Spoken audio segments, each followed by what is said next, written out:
Okay, a friend suggested I should do a quick unboxing of the Darth Vader full reveal Black Series helmet. So here's the outside of the box. So it comes in a beautiful box.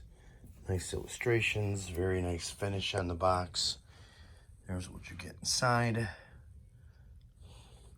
So it's the full reveal helmet from the movies. There's the back and the box, very, very beautiful.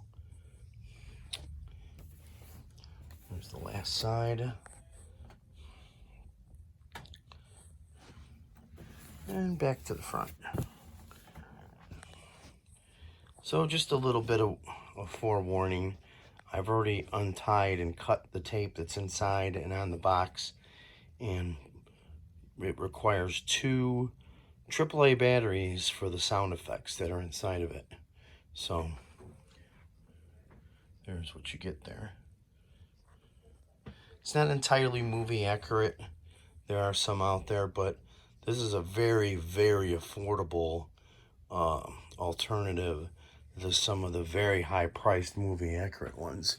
Here's the top of the box. I have white gloves on because, as anybody who's trooped in the 501st as Vader will know, if you ever had a plastic helmet, it's easy to scratch, especially if your skin's dry. You could scratch it very easy. And then you end up having to paint it. And that costs a lot of money.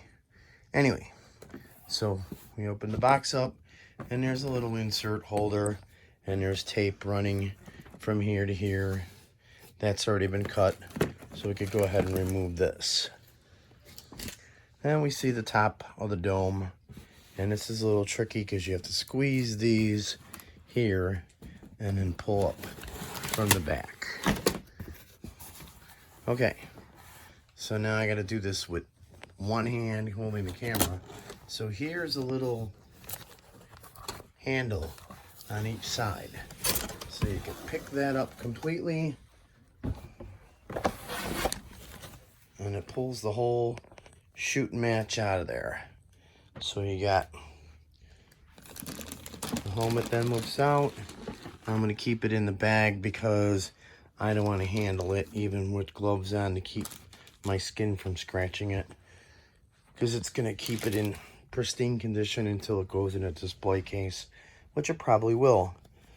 Here's a tie that's tied to this packing box, and that's there to hold it from getting the billets damaged when it's being knocked around. All right, so I'm going to turn this around so we get a better view of it. All right, I'm going to pull up on the plastic bag, and here we go. On the back end, there was a tie that tied this together, so you got to untie that. I'm going to lift the helmet out of here. You get this plastic piece here. Probably goes if you want to wear it. I'm not sure yet. Haven't read the instructions. I'm going to set that to the side, and you get these beautiful instructions here. So, that being said, I'm going to put this cardboard piece aside and move on to the full-on reveal helmet. So here's the detail of the reveal. Beautiful finish on it. It's a nice clear lenses, a lot clearer than some of the more expensive reveal helmets. You can see it's pretty close. The vents look pretty cool.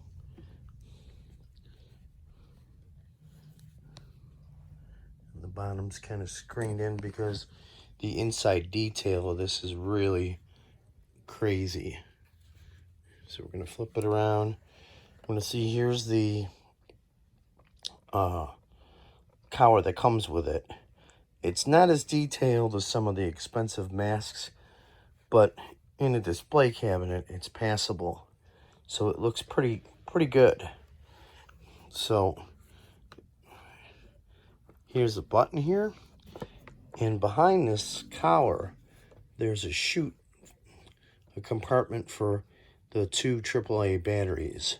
So when you turn it on, you get the breathing. Most impressive. So now when I want to take this off, again, 2 hands, it makes the sound effect when you take it off. Here's the detail of the lower collar. As you can see, it's held on by magnets, and they're very strong magnets. Sorry about the having to do that with one hand, but so here's the collar. Beautiful work. The full reveal, and this helmet is wearable, so it's very nice. When you take these 2 pieces apart, if the sound switch is on, the sound switch again is right there. If the sound switch is on, when the 2 pieces are together, it makes the breathing noise. When you take them apart, it makes the noise like the movie of them being taken apart. So let's look in the inside, and we'll put it near some light. So it's got some pretty decent detail inside. Much better than some of the other reveal helmets. So inside here, they're like heat sinks in back of the fan, the fan blades. So it's pretty nicely detailed in the inside. Not perfect, but it's cool. So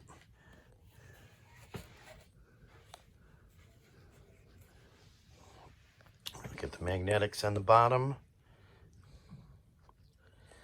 So then we're going to put this crossover here. Beautiful. And it's not completely, 100% screen accurate because the neck piece is too short for any version of the Vaders. It should flare out for the original trilogy, but it being the neck is short, it's kind of emulating one of the original trilogy helmets, but the paint scheme isn't accurate for any of the original trilogy helmets. So this would be a Revenge of the Sith type helmet because of the color's all black. But the Revenge of the Sith helmet, the neck piece goes down a couple inches farther to go underneath the armor. So okay, so we're looking at this. Let's look at the collar. Collar's removable by some snaps. You just pry them up off of there. They're like push pins inside. They snap right up, snap right in. We'll take that off. And we can see that here's the actual battery compartment for the AA batteries. So when you have it plugged in, there's the slot to make it lock in with the collar. Here's the detail inside. So very cool little display item. It is wearable. I don't think the 501st Legion will clear it, but you never know. I've seen worse things get cleared. So here's the helmet in its entirety, and then there's the dome. Like I said, I don't plan on taking that out of the bag till it goes in a display case. The instruction booklet, very nicely done, shows you all the features. This may be a display to go underneath. Who knows where that goes in. I'll know better when I read the instructions on it, like I said. But yeah, so that's the whole shooting match right there. And beautiful helmet. You could still find them on some websites for their original cost, although they've immediately doubled in price on eBay and Amazon. So you just got to keep your eye out for them. All right, that's been the end of my little unboxing demo. Have a good one.